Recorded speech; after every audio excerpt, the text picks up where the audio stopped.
یہ فرمائے گا کہ جادو آسیب یا نظر بد میں سے سب سے زیادہ خطرناک کیا ہے اور ان کے علاج کیا کیا ہیں؟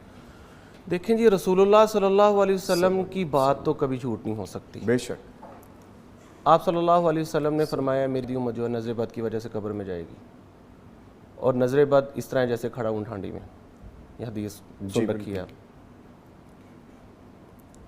اس دنیا میں اگر سب سے بدترین بیماری ہے، اگر کوئی بری چیز ہے، وہ تو نظر بد ہے۔ نظر بد کے بعد جادو ہوتا ہے، نظر بد کے بعد اسیب ہوتا ہے، نظر بد کے بعد حسد ہوتا ہے۔ آپ کے گھر میں بچہ بالکل ٹھیک تھا، اچانک سے رونے لگ گیا اور اچانک سے اس نے الٹیاں کرنا شروع کر دیں، نظر بد۔ نظر بد اتنی خطرناک چیز ہے، نظامی صاحب آپ حیران ہوں گے سن کے کہ ہمارے پاس لوگ آتے ہیں، ہم ان کو کہتے ہیں کہ ہمیں پتہ لگ جاتا ہے کہ یہ جادو کا مریض ہے یا اسیب کا ہے یا نظر بد، ہم ان کو نہیں ڈراتے نہیں ہیں، ہم کو صرف کہتے ہیں اس کو نا نظر بد، اچھا چلے دم کر دیں، پھر ہم ان کو کہتے ہیں جادو، ہاں جادو ہے، جبکہ یہ اس کے بعد کا مرحلہ ہے، بات کا مرحلہ ہے۔ اور عرب جادو سے نہیں ڈرتے، نظر بد سے ڈرتے ہیں، اور ہمارے ہاں نظر بد کو کچھ لیا ہی نہیں جاتا۔ فنکشن میں جاتے ہیں، فنکشن میں جا کے ظاہری بات ہے اب سب نے دیکھنا ہے، خوبصورت لگتے ہیں، نظریں لگ گئیں اور گھر آئے بخار ہو گئے، بیمار ہو گئے، بچے دودھ نہیں پیتے، بچے تنگ کرنے لگے، اب جی وہ مولوی صاحب کے پاس آ گئے، جی قاری صاحب دم کر دیں۔ قاری صاحب کیا کریں گے جب آپ نے اپنے طریقے نہیں بدلنے؟ قاری صاحب دم کر بھی دیں تو انہوں نے گھر جا کے دوبارہ وہی کرنا ہے۔ دیکھیں نظر بد جادو اسیب کب آتا ہے؟ جی اس کی ایک بڑی وجہ یہ بھی ہے کہ جب ہم گھر کے اندر، اور میں بڑا حیران ہوتا ہوں اس چیز کو لے کے کہ جب کسی فیملی کو میں سمجھاتا ہوں کہ آپ نے تجسس نہیں کرنا، تہمت نہیں لگانی، ٹو نہیں لگانی، آپ نے جھوٹ نہیں بولنا، تو وہ بڑا مسکرا کے نا آگے سے کہتے ہیں سر یہ کیسے ہو سکتا ہے؟ یعنی وہ پھر یہ کہتے ہیں تو پھر ہم نے کرنا کیا ہے؟ ہاں، آج کل کے دور میں تو یہی کچھ ہی ہے زیادہ تر۔ وہ کہیں گے کہ جوائنٹ فیملی ہے تو اس کے اندر ہم کیسے رہ سکتے ہیں، آپ بتائیں کیسے چگلی کیسے نہیں ہوگی؟ تو ان کو اندازہ ہی نہیں ہے۔ اور یہ جب ہم کرتے ہیں تو ہم جنات اور جادو کا دروازہ کھولتے ہیں گھر میں کہ آؤ ہمارے اندر جادو کر دو، ہمیں نحوسے ہمارے اندر ڈال دو، نظر بد کر دو، تو ان چیزوں سے وہ باز نہیں آتے۔ تو سب سے خطرناک چیز ہے نظر بد، جس کو ہم کچھ نہیں سمجھتے، اس کو سمجھنے کی ضرورت ہے۔ اچھا قاری صاحب، اس سے بچنے کے لیے نظر بد سے، کیونکہ آغاز اسی سے ہی ہے، باقی ساری صورتیں بعد میں، تو اس سے بچنے کے لیے ہمیں کیا کرنا چاہیے؟ ویسے تو ماشاءاللہ وظائف بتاتے ہیں اپنے پروگرام میں، اور کون سی ایسی چیزیں یا کوئی ایسی خاص چیز جیسے گھر میں انٹر ہونے سے پہلے بسم اللہ پڑھ لیں، السلام علیکم کریں آتے ساتھ ہی، کون سی ایسی چیزیں؟ میں نے بہت ساری چیزیں، امام ابن القیم نے بہت وضاحت کے ساتھ اس کے اندر بتایا ہے، اور ہمارے سلف ہیں جیسے اقبال سلفی صاحب ہیں بڑے ہیں، اور جتنے بھی ہیں ماشاءاللہ کافی لوگ بتاتے ہیں۔ 5 چیزیں جو ہیں نا وہ میں اکثر اپنے مریضوں کو بتاتا ہوں جی، کہ اپنی نعمتیں کسی کے ساتھ ذکر نہ کریں۔ بالکل ٹھیک ہے، 1 ایک یہ ہو گیا۔ نیکسٹ، اپنے غم کسی کے ساتھ شیئر نہ کریں۔ اپنی خوشی اور غم دونوں آپ نے ہائیڈ رکھنے ہیں۔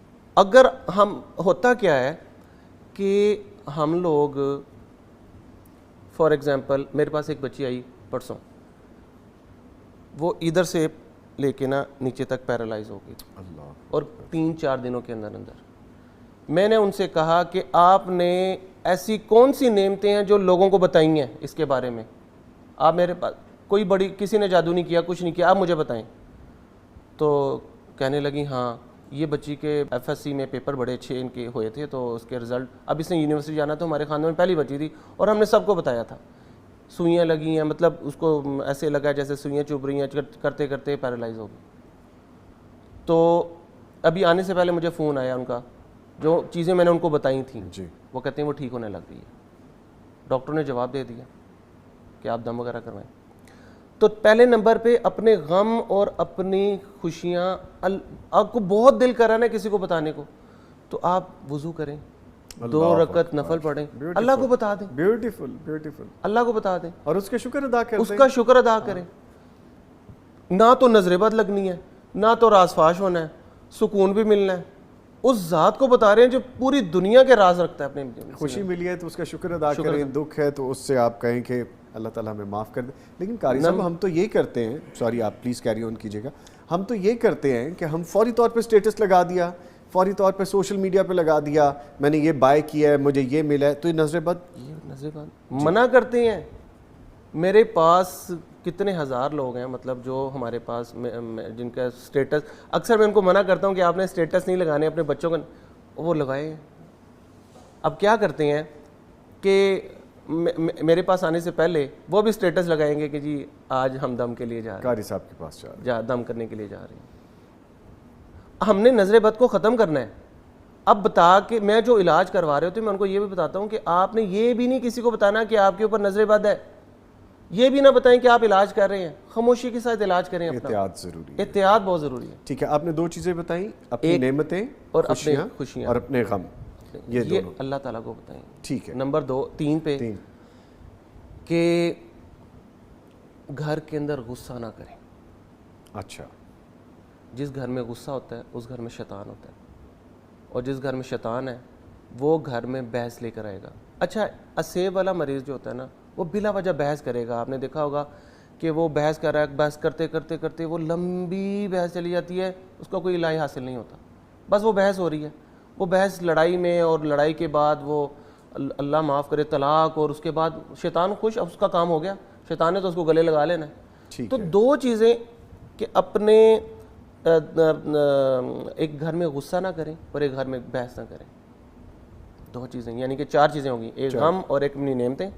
کسی کو نہ خوشی, آپ غصہ نہ کریں اور گھر میں ناچاکی نہ پیدا کریں, یہ لڑائی جھگڑے والا ماحول, بحث والا نہ ہو. اور نمبر 2 پہ یہ ہے کہ اپنی گھر کے اندر غصہ نہ کریں اور گھر کے اندر بحث نہ کریں. ٹھیک ہے.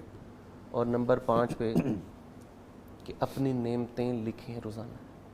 اچھا, دیکھیں ہوتا کس طرح ہے کہ رب تعالیٰ نے نعمتیں تو سب کو دی ہوئی ہیں, کس کے پاس ہے, ہر کسی کے اس کے مطابق اللہ تعالیٰ نے اس کو نعمتیں دی ہوئی ہیں. ہوتا کیا ہے کہ جب ہماری ناشکریاں ادھر آ جاتی ہیں تو نعمتیں آٹومیٹکلی نیچے چلی جاتی ہیں, اور جب وہ نیچے جاتی ہیں تو رب تعالیٰ وہ اس سے وہ سب کچھ لے لیتے ہیں, واپس لے لیتے ہیں. اور اللہ تعالیٰ اس کو کہہ رہے ہوتے ہیں کہ بندہ وہ ناشکریاں چھوڑ. تو جب ہم اپنی نعمتیں, چھوٹی سی چھوٹی نعمت, مثلا اللہ تو نے ہاتھ دیے, اللہ تو نے کان دیے جس سے میں سنتا ہوں, اللہ تو نے ناک دیے, اللہ تو نے دان دیے, کاٹنے والا بھی دان دیا اندر کہ جس سے میں کاٹ لیتا ہوں. یہ چھوٹی چھوٹی نعمتیں اگر روزانہ لکھیں گے تو ہم جب روزانہ اس کو پڑھیں گے تو آٹومیٹکلی ہمارے شکر اندر آنے لگ جائے گا, اور جب شکر آنے لگے گا تو وہ چیزیں ناشکریاں نیچے ہو جائیں گی, اور جب ناشکریاں نیچے ہوں گی تو نعمت اور اللہ کا شکر اوپر آئے گا. جب شکر ہوگا نظر بد نہیں ہوگی, نظر بد نہیں ہے تو جادو بھی نہیں اور سیب بھی نہیں, معاملہ سارے آسان. ٹھیک ہے. تو قاری صاحب کے پاس جانے سے پہلے ان چیزوں کو ان چیزوں کا احتیاط کریں. آپ کو ضرورت ہی نہیں پڑنی کسی کے پاس جانے کی. ہمارے اسلاف نے ہمیں یہ سکھایا ہے کہ آپ اللہ تعالیٰ کے ساتھ جوڑیں لوگوں کو. لوگ تو اپنے ساتھ جوڑتے ہیں. اب ایک میں حیران ہوتا ہوں, ایک اچھا زیادہ تر خواتین ہی آتی ہیں, ان کو کیوں آتی ہیں زیادہ تر خواتین؟ کیونکہ اکثر ہم پروگرامز کرتے ہیں, بڑے مہمان آتے ہیں اور نمبر آف لیڈیز ہی ہوتی ہیں جو کویسچنز بھی جن کے آ رہے ہوتے ہیں, یہ کیوں ہے؟ بس فتنہ ہے, اللہ تعالیٰ محفوظ فرمائے. میرے پاس ایک عورت ہیں, ان کے بچے بھی ساتھ ہیں, تو وہ انہوں نے کہا کہ ہمارا رشتہ ہونا ہے تو آپ حساب لگا دیں. ان کے مطابق حساب ہوتا ہے جی, حساب لگا دیں. اچھا, یہ حساب کون سا ہوتا ہے؟ کوئی الجبر ہے, کوئی فارمولا ہے؟ اب میں وہی میں آپ کو بتانے لگا. الجبرا جو ہے نا وہ میرے سامنے رکھا گیا. اچھا وہ چیک کروا کے کسی قاری صاحب, اب اللہ استغفر اللہ, اب وہ ایک کہہ رہی ہیں کہ ہمیں قاری صاحب کے پاس سے ہو کر آئے, قاری صاحب کے پاس سے ہو کر آئے ہیں. انہوں نے حساب لگایا ہے, اور میں نے باقاعدہ وہ کاغذ دیکھا, اس کے اوپر ستاروں کا وہ لگایا ہوا تھا جیسے کاہن اور نجومی کرتے ہیں. اور انہوں نے کہا کہ آپ کا رشتہ ٹھیک نہیں ہے. میں نے رشتہ جہاں آپ کروانا چاہ رہی ہیں وہ لوگ اچھے نہیں ہیں, آپ کے لیے صحیح نہیں ہے. میں نے کہا اس کو کس نے کہا کہ فیوچر کے بارے میں وہ آپ کو بتائے؟ فیوچر کے بارے میں تو اللہ تعالیٰ کو پتہ ہے, وہ تو کوئی نہیں بتا سکتا. اس کو کس نے بتا دیا؟ اس کو کس نے اجازت دی؟ نجومی کے پاس جانا ہی منع کیا. میں نے پھر اس کو کہا کہ آپ توبہ کریں, استغفار کریں, دوبارہ کلمہ پڑھیں, مسلمان ہو. یا آپ کیا آپ نے کر لیا, کس کے پاس چلی گئیں؟ تو لوگ مجبور ہیں, اور یہ لوگ فائدہ اٹھاتے ہیں, پیسے بھی لیتے ہیں, فائدہ بھی اٹھاتے ہیں. اور وہ میں نے دیکھا لٹرلی وہ الجبرا والا سارا اس کے اندر وہ حساب کتاب لگا ہوا تھا. انا للہ و انا الیہ راجعون. یہ لیک آف ایجوکیشن ہے, دین سے دوری ہے, اسی وجہ سے یہ معاملات ہیں. دین سے دوری ہے. ٹھیک ہے.